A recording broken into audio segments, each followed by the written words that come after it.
Welcome to the last week of the Book of Mormon.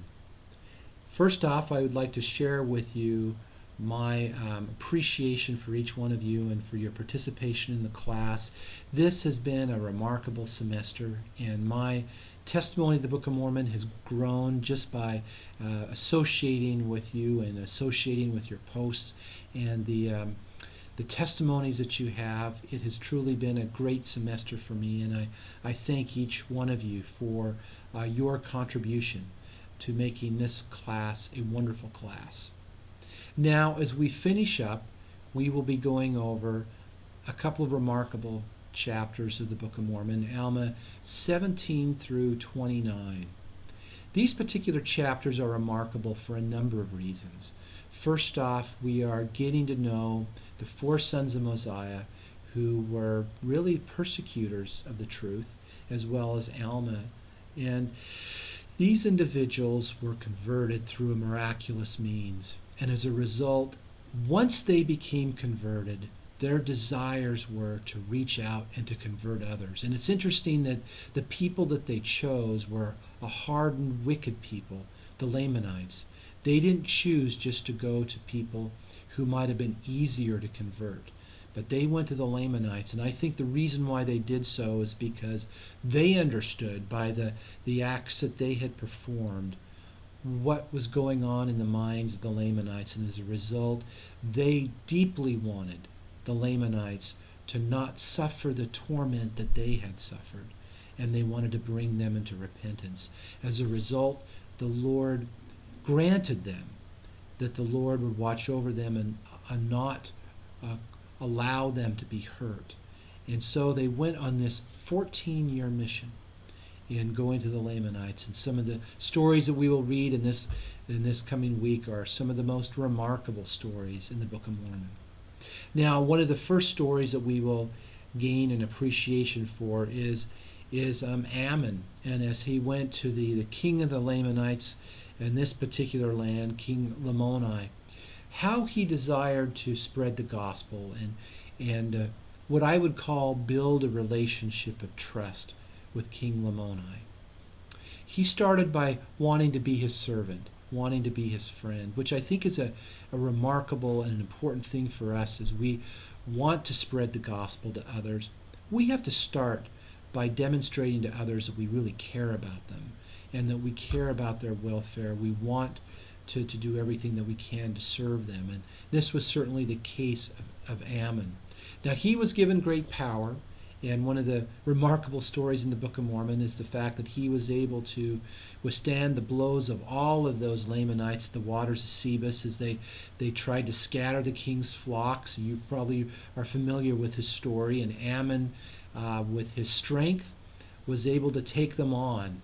And each person who lifted an arm or hand to attack Ammon, he cut off their arm. And I can only imagine what the king must have felt as Ammon walked in, or the servants walked into the king's quarters with a bag full of arms, and then talked about what the king, what they had experienced. And at this point, what Ammon was doing was in the stables, doing more of what the king had asked him to do. As a result, there was a relationship of trust built, and Lamoni was able to listen.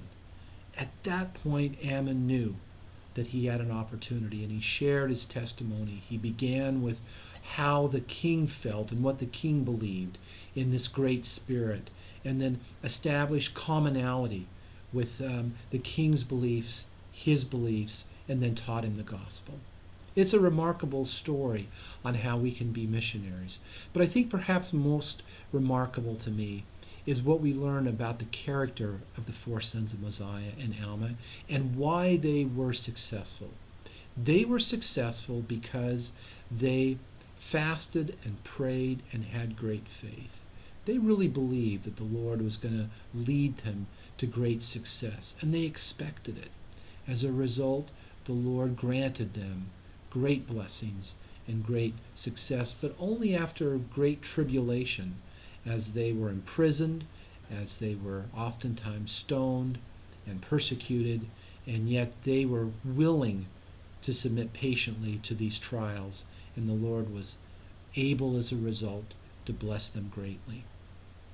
As we move forward into these chapters through the remainder of the 17 through 20, I want you to pay particular attention to the faith that they had and the patience that they had. Time and time again, they were put in very difficult circumstances, and every single time they did not murmur, they did not complain, but they truly desired to bring the Lamanites to the truth. And it was the love that they had for the people, for the Lamanites, that eventually was the reason why the Lamanites listened. So as a result, I think we learn a lot from these chapters, learning a lot on how we can serve others, how we can be missionaries, and learning how we need to submit to the Lord in order for the Lord to give us the blessings that are awaiting us as a result of our faithfulness. So I hope you have a